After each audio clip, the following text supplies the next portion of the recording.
할렐루야. 오늘도 우리와 함께 하신 하나님께서 이 밤에 비오는 우중이지만 우리를 불러주신 거룩한 뜻을 이루실 줄로 믿습니다. 하나님의 위로와 평강이 우리의 삶을 지키고 날마다 보호해 주시기를 주님의 이름으로 축원합니다. 레위기 26장은 순종에 대한 하나님의 축복과 불순종에 대한 하나님의 심판과 저주를 선포한다고 하였습니다. 특히 14절부터 39절까지는 하나님의 말씀과 명령과 규례에 대하여 불순종할 때 임하는 저주를 선포하면서 그들을 벌하시되 7배나 더하시겠다라는 반복을 몇 번 반복하셨습니다. 점점 저주의 강도가 세어진다라는 것을 말하고 있습니다. 마지막 결국은 어떻게 되냐면 그 백성들을 그 약속의 땅에서 쫓아내버리시고 모든 것을 다 초기화시키겠다, 이렇게까지 경고하십니다. 하나님은 결코 죄악을 그냥 내버려 두시는 분이 아닙니다. 그럼에도 불구하고 오늘 본문 40절부터는 당신의 백성을 결코 버리지 않으시겠다, 결코 포기하지 않겠다라고 말씀하시면서 결국 내가 그들을 징계하고 저주하고 심판하는 것은 그것을 통하여 그들을 회복시키기 원하기 때문이다 라는 말씀을 하십니다. 불순종하는 자에게 내리시는 형벌은 그것이 물론 죄악에 대한 징계이기도 하지만 또한 그것은 특별한 목적을 가지고 하나님이 베풀어 주시는 자비이기도 합니다. 자비로우신 하나님은 우리가 불순종할 때 우리를 징계하시기도 하지만 그럼에도 불구하고 당신의 사랑을 우리에게서 거두어 가시지 않으십니다. 그렇기 때문에 우리를 향한 하나님의 징계는 그것으로 끝이 아닙니다. 징계 이후에 하나님의 놀라운 회복의 역사가 기다리고 있다는 것입니다. 그렇다면 징계 이후에 그런 하나님의 자비와 그런 하나님의 사랑과 회복의 역사를 경험하기 위해서는 어떻게 해야 할까요? 하나님은 이스라엘이 하나님의 심판과 징계로 인해서 그 원수들에게 끌려가서 포로로 있게 되었을 그때에 그들이 내가 왜 이렇게 되었는지, 내가 왜 나라가 망하고 성전이 무너지고 포로로 끌려가서 이 고통을 당하게 되었는지를 깨닫고 하나님 앞에 그 죄를 인정하고 그들과 그들의 조상의 죄악을 자복한다면 하나님께서는 아브라함과 이삭과 야곱을 통해서 약속해 주셨던 그 언약을 기억할 것이고 그 땅, 그들이 쫓겨난 그 땅을 기억해 주겠다라고 말씀합니다. 40절에서 42절 말씀을 세번역 성경으로 한번 보겠습니다. 그러나 그들이 자기들이 지은 죄와 조상들이 지은 죄, 곧 그들이 나를 배신하고 나에게 반항한 허물을 고백하면 또 그들이 나를 거슬렀으므로 내가 그들을 거스르지 않을 수 없었다는 것과 그래서 내가 그들을 원수가 사는 땅으로 보냈다는 것을 깨닫고 할례받지 못한 그들의 마음이 겸손해져서 자기들이 지은 죄로 벌을 기꺼이 받으면 나는 야곱과 맺은 언약과 이삭과 맺은 언약과 아브라함과 맺은 언약을 기억하고 또 그 땅도 기억하겠다. 이스라엘 백성들이 포로로 끌려가서 자신들이 왜 이렇게까지 되었는지를 깨닫고 하나님 앞에 돌아와 회개하면 하나님이 처음 아브라함과 이삭과 야곱을 통하여 맺어주신 그 언약, 나는 너희의 하나님이 되고 너희는 내 백성이 되리라라는 그 언약을 기억해 주겠다. 그 말은 다시 그 언약대로 회복시켜 주겠다라는 말씀입니다. 하나님의 말씀에 불순종하는 것은 하나님께 대항하는 것이고 결국 그것은 그들 마음속에 교만이 있기 때문에 일어난 일입니다. 만약 우리가 자신의 죄 때문에 하나님의 형벌을 받았습니다라는 것을 인정한다면 우린 하나님으로부터 다시 회복되는 놀라운 은혜를 경험할 수 있습니다. 그것을 인정하지 못하고 끝까지 교만하는 것이 문제인 겁니다. 내가 나의 죄를 인정하고 겸손히 하나님 앞에 나아가 회개하는 것이 그래서 중요합니다. 하나님은 우리가 우리의 죄를 인정하게 하시기 위해서, 즉 우리의 교만한 마음을 낮추시기 위해서 종종 징계라는 것을 사용하십니다. 그렇기 때문에 우리가 지은 죄의 심각성을 먼저 철저하게 인정하는 것이 중요합니다. 내가 하나님 앞에 행했던 그 반항의 죄악의 모습들, 그 태도들, 그 성향들까지 다 인정해야 합니다. 그것을 인정하게 될 때 비로소 우리가 겸손하여지고 낮아지고 온전한 하나님의 백성으로 변화될 수 있습니다.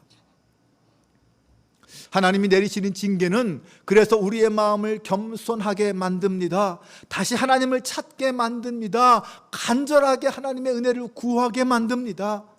회개하며 부르짖어 간구하며 하나님께 구하게 하는 겁니다. 이것이 징계의 유익입니다.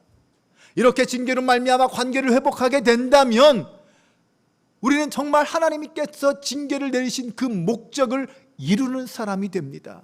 징계의 목적은 바로 거기에 있습니다. 우리가 이 사실을 깨닫게 되면 우리는 점점 죄를 멀리하는 사람이 될 것입니다. 하나님의 의와 거룩함을 닮아가는 사람이 될 것입니다. 우리 하나님은 지금도 우리의 완악한 마음을 돌이켜 교만한 마음을 버리고 겸손한 마음으로 하나님 앞에 나오기를 기다리고 계십니다.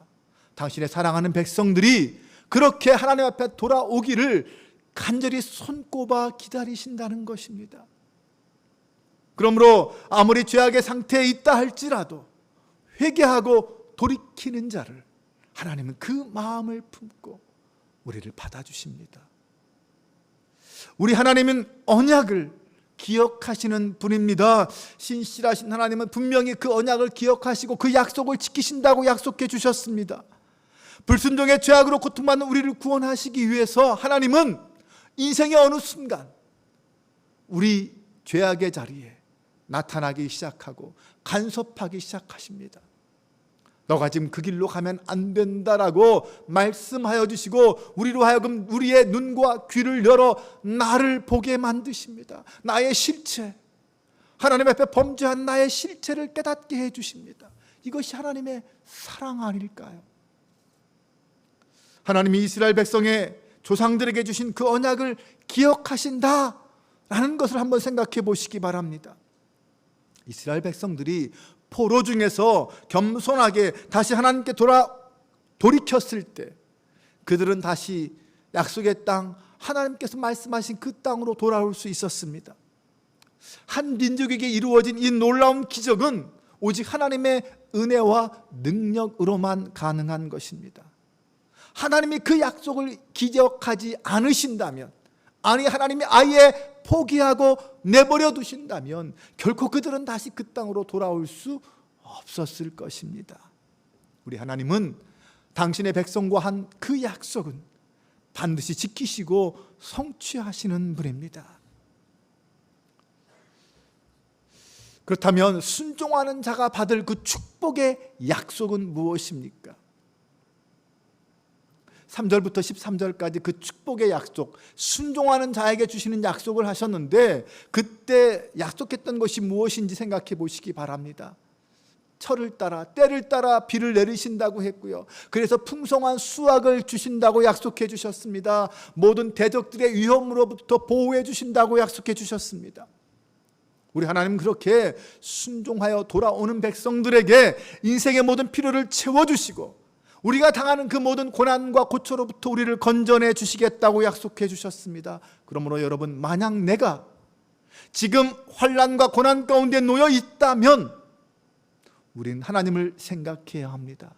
내가 믿는 하나님이 어떤 분인지, 당신께서 어떻게 당신의 자녀들을 구원하시고 사랑하시고 함께해 주시는지, 그분이 행하셨던 일들을 생각해 보아야 합니다. 그 하나님의 은혜와 그 권능을 기억하고 다시 하나님께 방향 전환을 하여 돌이켜야 합니다. 그때 하나님은 분명 우리가 그 하나님을 찾을 때 당신의 약속을 기억하시고 약속을 성취시켜 주실 것입니다.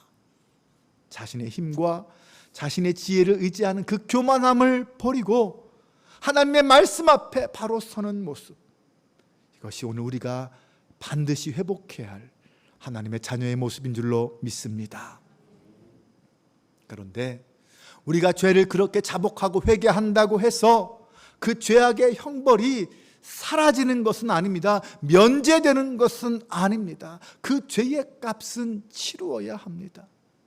43절을 보면 그들에게 버림받은 그 땅은 오히려 그들이 없는 동안 폐허로 있으면서 안식을 누릴 것이다. 그 기간에 그들은 내가 명한 법도를 거역한 죄값과 내가 세운 규례를 지키지 않은 죄값을 치를 것이다. 죄값을 치를 것이다. 용서하시고 그래 이제는 너희들은 용서했어 괜찮아 이렇게 말씀하신 것으로 끝나는 게 아니라 그들이 지은 죄값을 치르게 하신다는 겁니다. 포로 생활을 통하여 그 속에서 당하는 고통으로 고난으로 치르게 될 것이고요. 네, 살 집과 처소를 잃어버린 그 고통 속에 그들은 그 죄값을 치르게 될 것입니다. 그렇게 우리가 그 죄값을 기꺼이 받고 그 죄값을 치르면 우리 하나님은 언약을 기억하신다고 말씀합니다. 자기 지은 죄로 벌을 기꺼이 받는다라는 말, 죄값을 치른다는 말. 그런데 우리는 가끔 그 죄값을 치르는 것을 하나님이 우리를 솜방망이로 그냥 그렇게 처벌하시는 것쯤으로 착각할 수 있습니다. 그런데 결코 그렇지 않습니다. 우리가 하나님 앞에서 치루어야 될 그 죄값은 결코 작지 않습니다. 한번 생각해 보세요. 이스라엘 역사 속에서 그들이 죄를 지었을 때 그들이 치른 죄의 대가는 결코 작지 않았습니다. 광야에서 이스라엘 백성들이 다 죽었습니다. 왜 죽었습니까? 하나님 앞에 불순종했고 하나님을 불신했던 죄값으로 그들은 광야에서 다 죽었습니다. 사사기에서 이스라엘 백성들은 다른 이방 민족들의 지배와 침략을 끊임없이 받았습니다. 왜 그렇게 되었습니까? 하나님을 떠나고 우상을 숭배했기 때문이었습니다. 죄값은 그렇게 결코 만만하지 않게 치루어야 합니다. 사실 죄악을 저질렀음에도 불구하고 아무런 처벌을 받지 않는다면 그것이야말로 가장 강력한 징계요 심판입니다. 바울은 하나님이 세상의 죄악에 대하여 진노하실 때 그들을 그 죄악 가운데 그냥 내버려 두신다라는 표현을 했습니다. 세상이 죄를 지었을 때 하나님이 진노하시는데 그 진노가 얼마나 크냐면 그들이 그냥 그 죄악 가운데 살도록 내버려 두신다는 것입니다. 그럼 결국 그들의 마지막은 어떻게 될까요? 죄악 가운데 살다가 끝나는 인생의 마지막은 무엇입니까? 회개할 기회조차 갖지 못하고 그냥 죄악 속에 살다가 끝나는 인생의 마지막은 영원한 죽음 아닙니까? 멸망의 선언입니다. 그러므로 하나님께서 회초리를 드신다면 그것은 우리에게 오히려 축복입니다. 그 징계는 오히려 사랑으로부터 비롯된 것입니다. 그래서 우리는 어쩌면 그 징계를 기쁨으로 받아들이라. 이 하나님의 말씀에 귀를 기울여야 합니다. 그 징계가 끝나면 하나님은 다시 우리를 당신의 백성으로 회복시켜 주시고 우리에게 당신의 백성에게 베푸시는 그 은혜를 허락해 주시기 때문입니다. 그러면 우리의 회개와 겸손히 죄의 대가를 치르는 그 순종을 보시는 하나님은 우리에게 어떤 은혜를 베풀어 주실까요?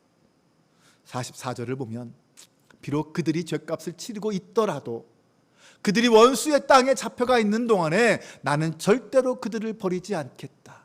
미워하지도 않고 멸망시키지도 않겠다. 그래서 그들과 세운 나의 언약을 깨뜨리지 않겠다. 내가 주 그들의 하나님이기 때문이다. 이스라엘 백성들이 포로로 끌려가서 그들이 죄값을 치르고 있는 동안에 하나님이 어떻게 하시겠다고요? 결코 그들을 버리지도 않고 미워하지도 않겠다. 멸망시키지도 않겠다. 그들과 맺었던 그 언약을 다시 기억해 주겠다라고 말씀합니다. 하나님은 출애굽 당시 이스라엘 백성들과 맺은 그 언약을 기억해 주신다는 것입니다. 여러분, 언약은요 그냥 단순히 약속을 말하는 것이 아닙니다. 여러분, 결혼식 때 혼인 서약을 하잖아요. 그 혼인 서약을 통해서 무엇이 어떻게 됩니까? 한 남자와 한 여자가 혼인 서약이라는 걸 통해서 아내와 남편이 됩니다. 부부가 되는 거예요. 언약은 언약 당사자들을 특별한 관계로 맺게 하는 규정입니다. 그냥 내가 당신과 언약했습니다, 약속했습니다, 그러니 이 약속 지켜야 됩니다 라는 의미가 아니라는 거죠. 새로운 관계가 만들어지는 거예요. 결코 그 무엇으로도 깨울 수 없는 관계가 만들어지는 거죠. 어느 한쪽이 그 언약을 깨는 순간 그 관계도 끊어져 버리는 것, 무너져 버린 그런 것이 되는 것입니다. 하나님이 그 언약을 기억하신다라는 말은 하나님이 그 언약을 지키신다라는 말입니다. 이스라엘을 다시 하나님의 자녀로, 하나님의 백성으로, 하나님의 신부로 인정하고 받아들이겠다라는 것입니다. 그래서 하나님의 언약은 영원한 언약입니다. 하나님은 결코 당신의 언약을 먼저 깨뜨리는 법이 없으십니다. 물론 하나님이 이스라엘 하나님이 되시고 언약을 폐하지 않으신다라는 것은 죄악에도 불구하고 이스라엘 백성들을 그냥 평안하게 살게 하시겠다라는 것은 아닙니다. 분명 죄의 대가를 죄의 값을 치러야 한다고 했습니다. 바울이 로마서에서 말했듯이 죄악에도 불구하고 편안한 삶을 살게 하는 것은 오히려 하나님의 가장 강력한 진노라고 했습니다. 하나님은 언약을 맺은 당신의 백성을 결코 그냥 죄악 가운데 살도록 내버려 두지 않으십니다. 그들을 쳐서라도 심판하셔라도 회개하게 하시고 깨닫게 하시고 돌이키게 하십니다. 그래서 이것이 진정한 복입니다. 은혜입니다. 어린아이가 잘못된 행동을 했을 때 야단을 치고 혼을 내는 부모가 있는 것이 그 아이에게 복입니다. 어떤 짓을 해도, 아무리 죄를 짓고 아무리 잘못해도 혼낼 사람이 없다면 이것이야말로 그 아이에게 가장 큰 불행이요 절망 아닙니까? 세상 사람들은 악하게 살아도 왜 그렇게 형통하고 잘 되는가? 그런데 왜 우리 그리스도인은 이런 고난과 이런 아픔을 요구하시는가? 혹시나 우리에게 이런 불평의 마음이 생긴다면 여러분 기억하십시오. 그 이유는 내가 하나님 앞에 남의 자식이 아니라 하나님의 자식이기 때문입니다. 히브리서 12장 8절은 이렇게 말합니다. 징계는 다 받는 것이거늘 너희에게 없으면 사생자요 친아들이 아니니라. 우리가 하나님의 아들이요 하나님의 딸이기 때문에 우리가 잘못했을 때 하나님 우리를 징계하시고 채찍을 드시고 때론 저주하시고 심판도 하시는 것입니다. 하나님이 이사야 선지자를 통해서 이스라엘에 대한 심판의 말씀을 하시면서 이렇게 선포하십니다. 내가 이르되 주여 어느 때까지니까 하였더니 주께서 대답하시되 성읍들은 황폐하여 주민이 없으며 가옥들에게는 사람이 없고 이 토지는 황폐하게 되며 여호와께서 사람들을 멀리 옮기셔서 이 땅 가운데 황폐한 곳이 많을 때까지니이다. 그 중에 10분의 1이 아직 남아있을지라도 이것도 황폐하게 될 것이나 밤나무와 상수리 나무가 뱀을 당하여도 그 그루터기는 남아있는 것 같이 거룩한 씨가 이 땅의 그루터기니라 하시더라. 하나님이 이스라엘을 심판하시는데 정말 아무것도 남기지 않고 다 사라지게 하신다고 말씀합니다. 그럼에도 그 그루터기는 남아있게 하셔서 그것을 거룩한 씨로 삼으신다라고 말씀합니다. 이 그루터기가 남는다, 그루터기만 남는다라는 것을 좀 부정적인 의미로 이해하면 이렇게도 이해할 수 있을 거예요. 겨우 목숨만 붙여놓으신다.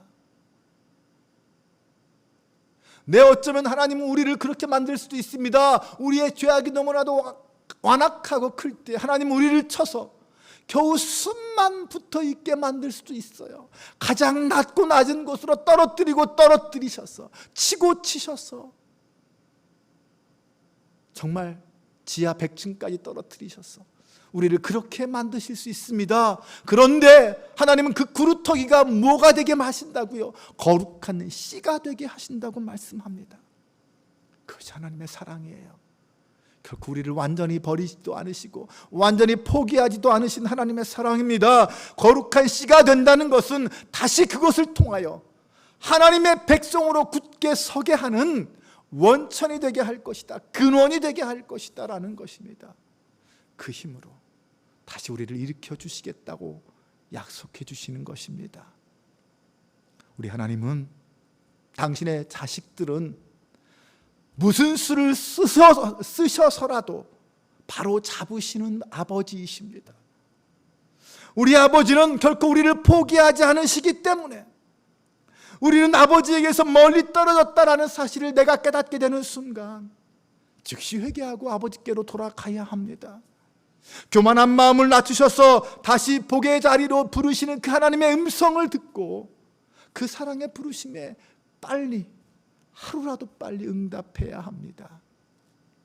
고난을 통하여 다시 하나님의 백성으로 부르시는 그 하나님의 음성을 오늘 이 밤에 우리가 들을 수 있기를 바랍니다.